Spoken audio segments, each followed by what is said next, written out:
Em mais uma edição, Semana Nacional da Conciliação promove a solução de conflitos por meio da cultura do diálogo. Ministro do STJ prestigiou a abertura da Semana Nacional da Conciliação em Goiás e destacou a consolidação do TJGO como referência no país. O projeto da Corregedoria conscientiza a população rural sobre a importância da denúncia de abusos sexuais. Em nosso estúdio, vamos receber o desembargador Gerson Santana Sintra. Ele vai falar sobre o trabalho dos juizados especiais. Esses são os destaques do Agenda Judiciária dessa semana.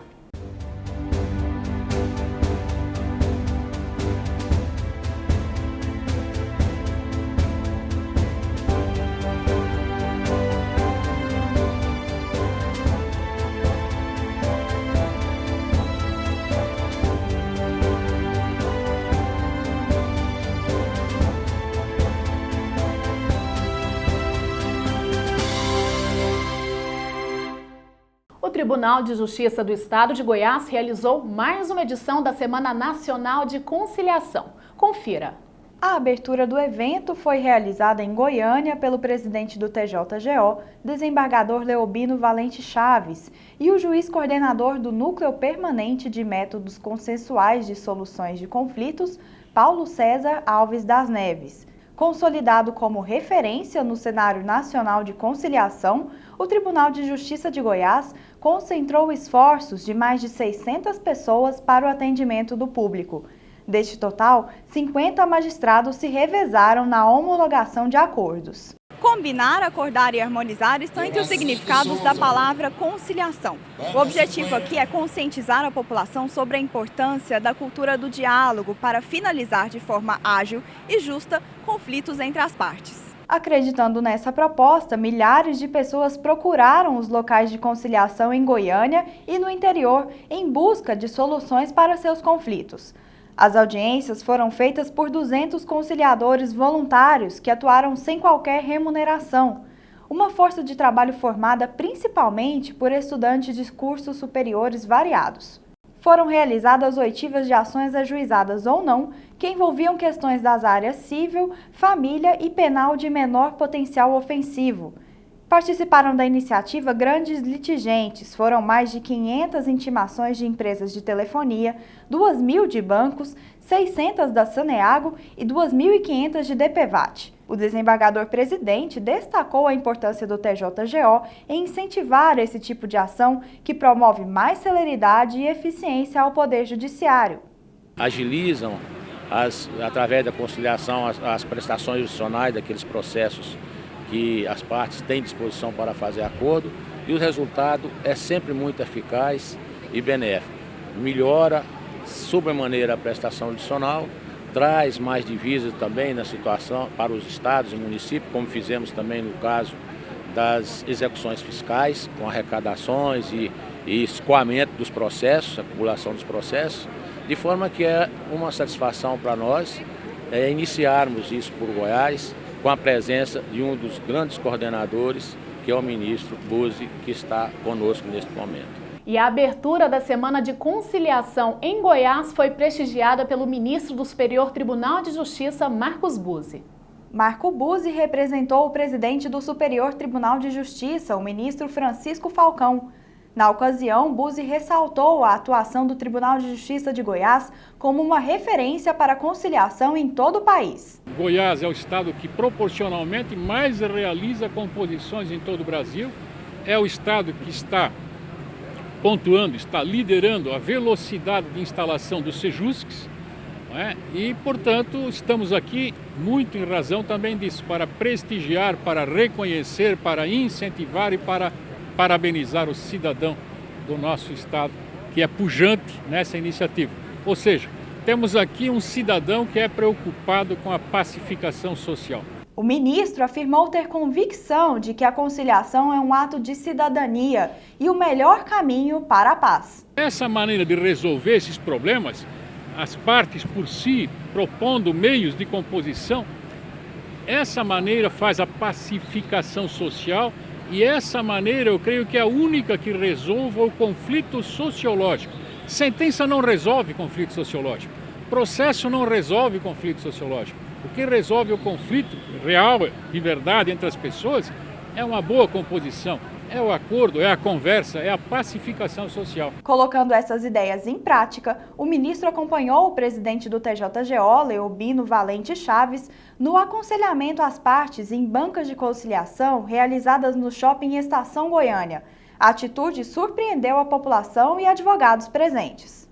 De repente, uma pessoa com uma posição jurídica do nível de um ministro do STJ vir aqui e se propor a sentar com as partes e entabular um acordo, demonstra efetivamente o grande interesse do Poder Judiciário em prestar um serviço eficiente à população. A 10ª Semana Nacional da Conciliação também foi oportunidade para o lançamento de um novo projeto do TJGO, chamado Mediar é Divino. O juiz Paulo César Alves das Neves explica um pouco mais sobre essa ação. Vamos acompanhar. Esse projeto ele é muito importante porque estabeleceu-se uma parceria entre as igrejas e o Poder Judiciário. A igreja, naturalmente, ela já exerce o papel de evangelização e pacificação no seio da comunidade. Então, a ideia nossa é instalar um centro de pacificação, um centro de conciliação em cada igreja. Para lá, o cidadão pode se dirigir e ele vai receber o tratamento adequado para a solução do seu conflito. Então nós vamos contribuir com um processo mais rápido, mais barato e com mais qualidade. Feito o acordo, o líder religioso ele vai remeter esse acordo para o Centro Judiciário para fins de homologação. Você confere agora algumas decisões tomadas pelo Judiciário goiano nos últimos dias. Mantida a condenação a Marcelo Caron por homicídio de paciente. A 2ª Câmara Criminal do TJGO manteve a sentença aplicada ao ex-médico Denísio Marcelo Caron pelo homicídio culposo de Flávia Oliveira Rosa. A condenação foi de 13 anos de prisão em regime inicial fechado. Caron foi acusado de provocar a morte de 5 mulheres entre 2000 e 2002. Rede social deverá excluir postagens ofensivas a jornalista. O juiz Dioran Jacobina Rodrigues, da 2ª Vara Civil de Goiânia, determinou que o Twitter Brasil exclua comentários contra uma jornalista feitos por meio de um perfil anônimo. A mulher alegou que as mensagens são ofensivas e caluniosas. Ao proferir a sentença, o juiz ressaltou que a Constituição veda o anonimato com relação à livre manifestação do pensamento. Professora que ministrou aula em presídio tem direito à gratificação de risco de vida. Segundo consta no processo, a professora foi designada para atuar no projeto Educando para a Liberdade no Centro de Inserção Social de Corumbá de Goiás, entre abril e dezembro de 2011. Na decisão monocrática da desembargadora Sandra Regina Teodoro Reis, a magistrada considerou que a gratificação de risco de vida é assegurada tanto a servidores efetivos quanto a comissionados e temporários. Homem é condenado a 23 anos de prisão por latrocínio. Segundo consta no processo, a vítima foi morta dentro da própria casa com 2 golpes de pedra na cabeça. A sentença foi proferida pelo juiz Vander Soares Fonseca, respondendo pela comarca de Piranhas. O magistrado considerou que ficaram comprovadas nos autos a autoria, a materialidade e demais circunstâncias em que foi praticada a infração penal atribuída ao homem. No próximo bloco, você confere a entrevista com o desembargador Gerson Santana Sintra. É daqui a pouco.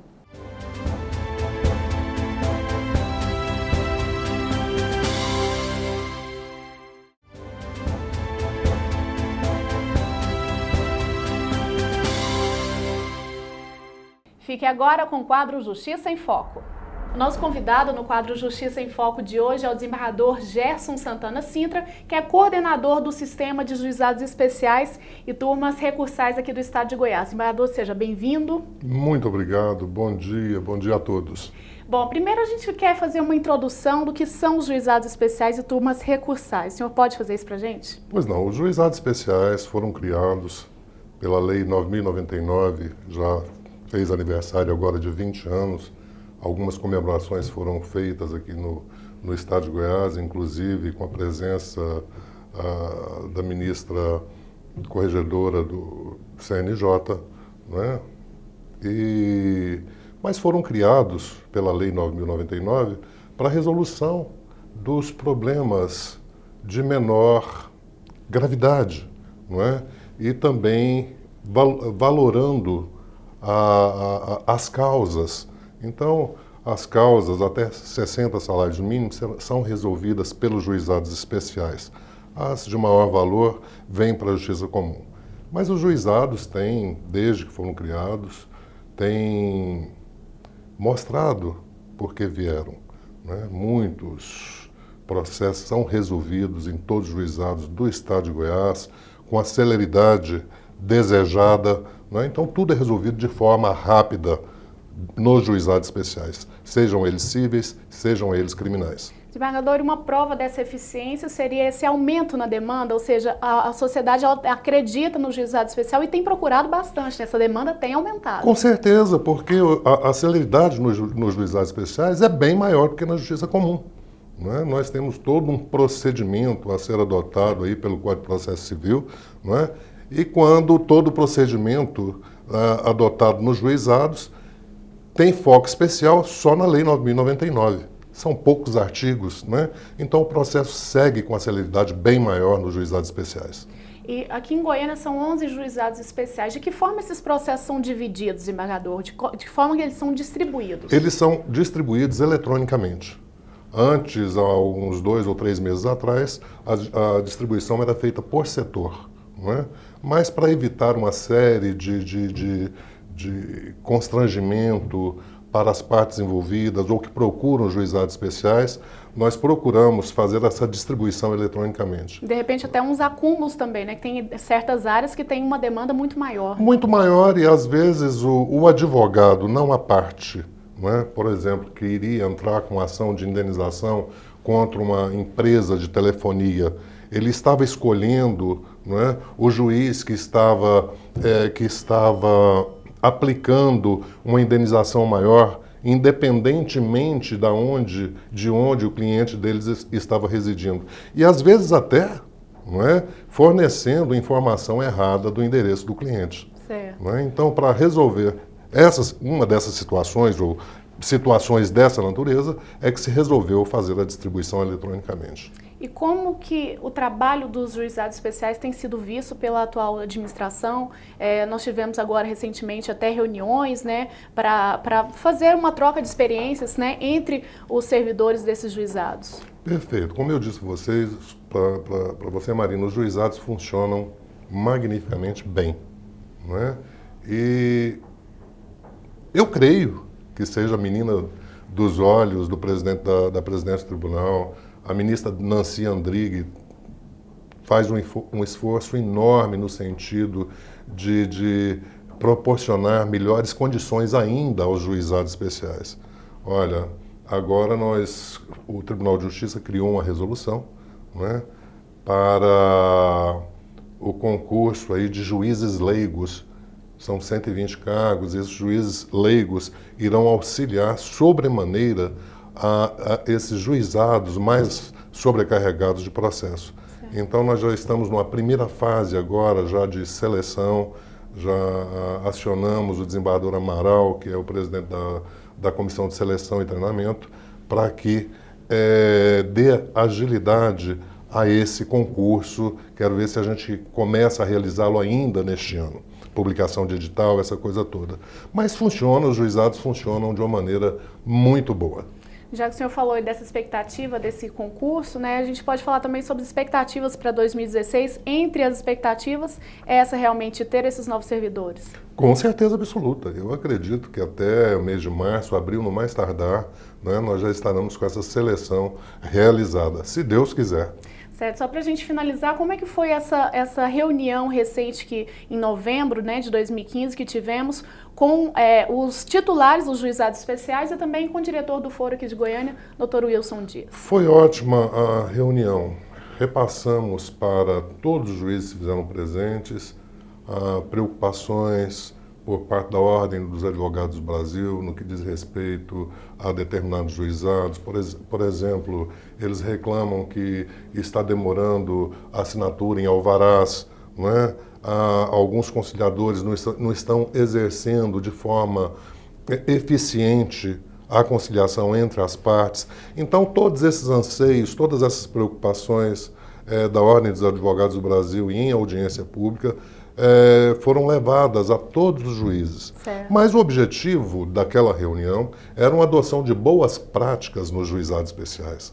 Uma adoção de procedimento padrão para que todos funcionem da melhor forma possível. Essa troca de experiência ali entre um e outro para ver o que está funcionando em um, né, o que o outro pode adotar. Com certeza, eu dou um destaque especial ao 2º Juizado Especial Cível da capital, dou um destaque especial cível ao 4º Juizado Especial Cível aqui da capital, né, que tem os processos fluem de uma maneira muito mais rápida.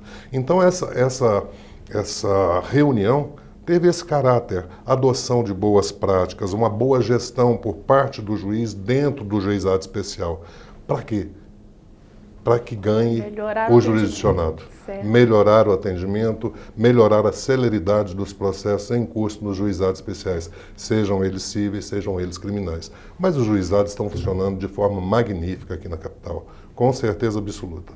Tá ok, desembargador Gerson, obrigada pela participação aqui com a gente. Eu que agradeço, estarei sempre à disposição de vocês. Tá ok, obrigada.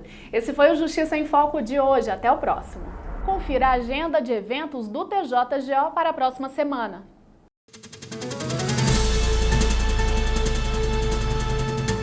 As cidades de Niquelândia e Morrinhos recebem na próxima semana o mutirão previdenciário do programa Acelerar.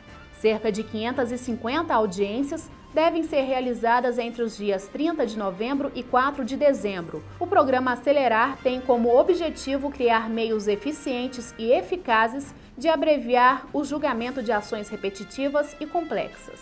Acontece na próxima segunda-feira, dia 30 de novembro, a abertura da campanha Justiça pela Paz em Casa.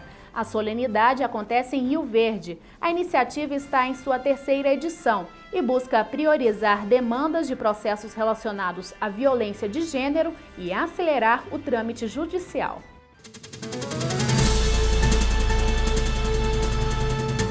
E no próximo bloco, o presidente Leobino Valente Chaves entrega a reforma e ampliação do Fórum de Lusiânia. Voltamos já.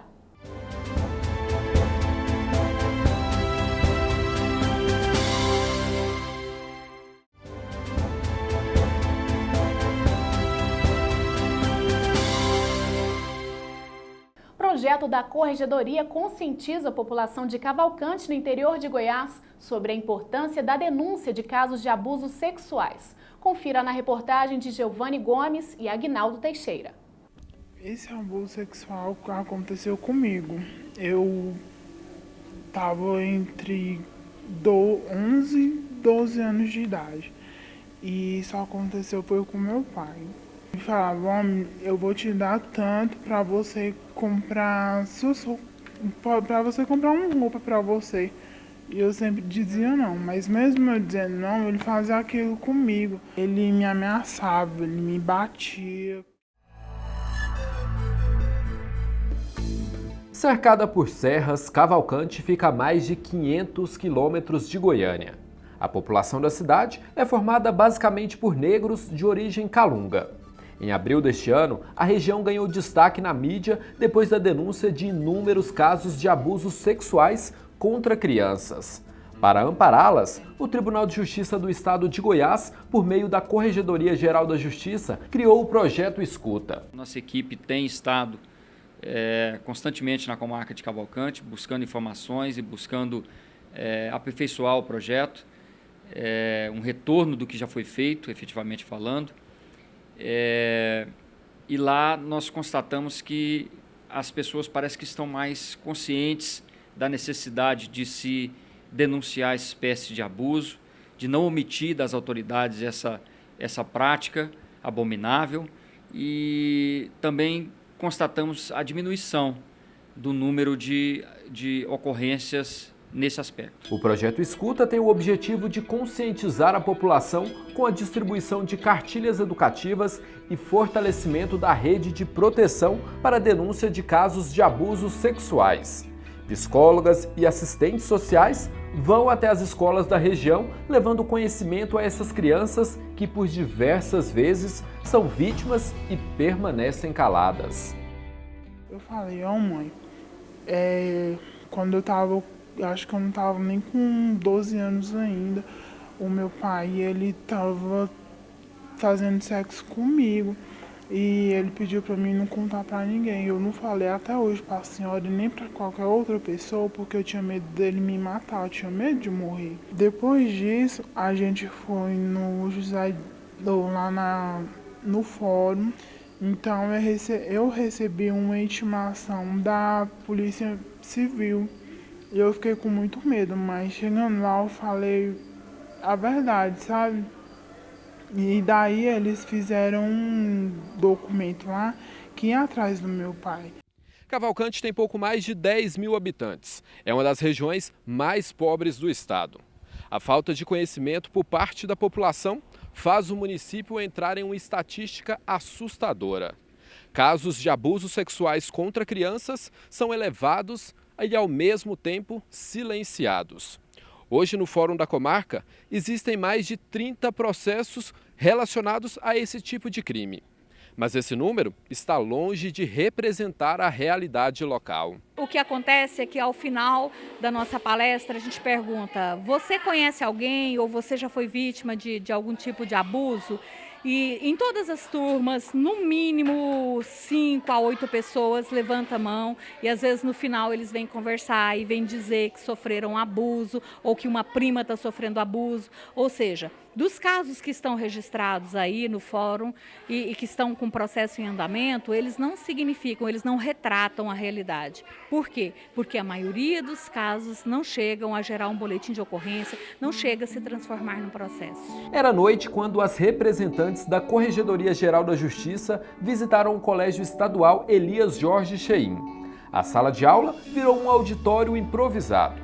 Os jovens, curiosos, acompanharam toda a palestra com um olhar atento e, por diversas vezes, assustado. Na cabeça de alguns deles passavam lembranças de um passado que dificilmente será apagado.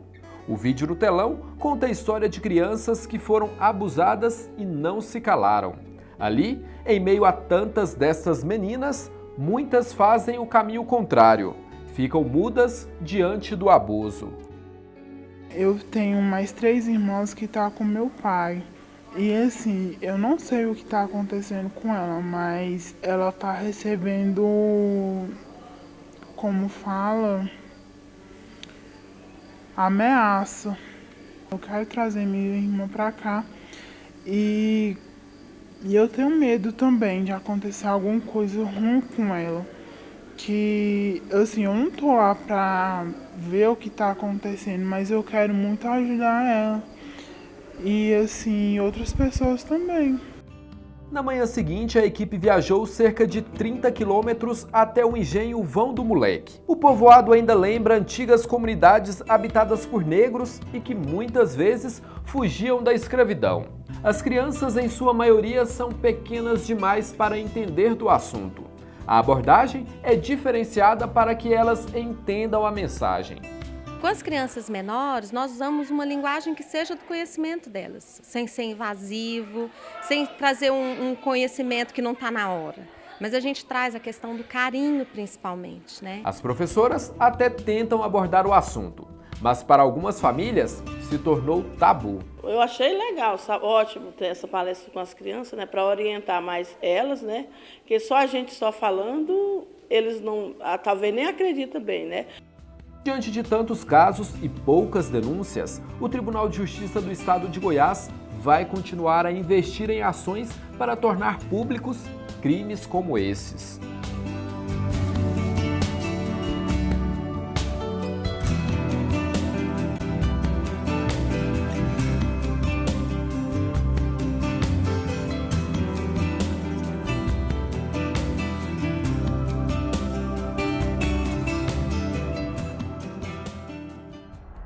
O presidente do TJGO, desembargador Leobino Valente Chaves, entregou a reforma e ampliação do prédio da comarca de Lusiânia. Confira. Na ocasião, o desembargador-presidente destacou que a entrega da obra está de acordo com a missão do Judiciário em prestar um serviço jurisdicional da melhor qualidade possível, mediante o bom funcionamento das comarcas. O custo da reforma e ampliação foi de mais de R$ 2 milhões. A execução da obra foi em 300 dias. Foram realizadas a pintura geral do prédio, substituição do telhado, implantação de geradores e elevador privativo, além da revisão e instalação de toda a parte elétrica e hidráulica.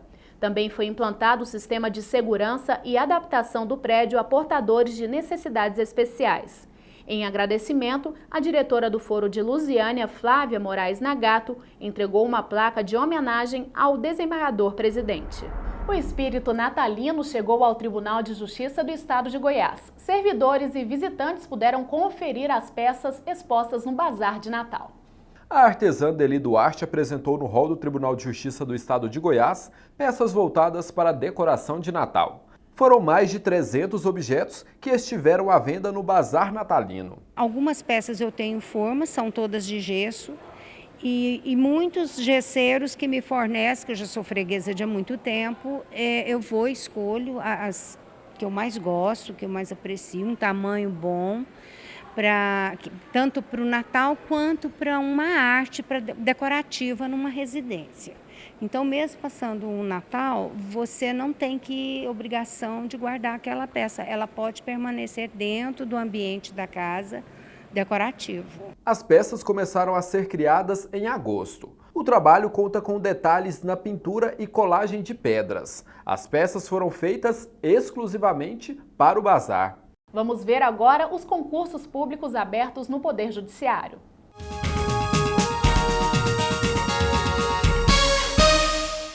O Tribunal de Justiça do Estado do Rio de Janeiro tem concurso aberto para juiz substituto. Estão disponíveis 16 vagas com salário de R$ 26.125. Uma das vagas é reservada a candidato com deficiência. A inscrição vai até dia 11 de dezembro. Até segunda-feira, dia 30, ainda é possível se inscrever no concurso para juiz substituto do Tribunal de Justiça do Rio Grande do Sul. Estão disponíveis 60 vagas e o salário chega a R$ 22.213. Também está aberto o concurso público para preenchimento de cargos de auxiliar e assistente judiciário no Tribunal de Justiça do Amazonas. O salário é de até R$ 3.907 e benefícios. A inscrição vai até o dia 3 de dezembro. O Tribunal Regional do Trabalho da 14ª Região, que atua em Rondônia e Acre, tem concurso público aberto para técnico e analista judiciário. A remuneração acrescida de gratificação pode chegar a R$ 10.425. A inscrição no processo deve ser feita até 14 de dezembro.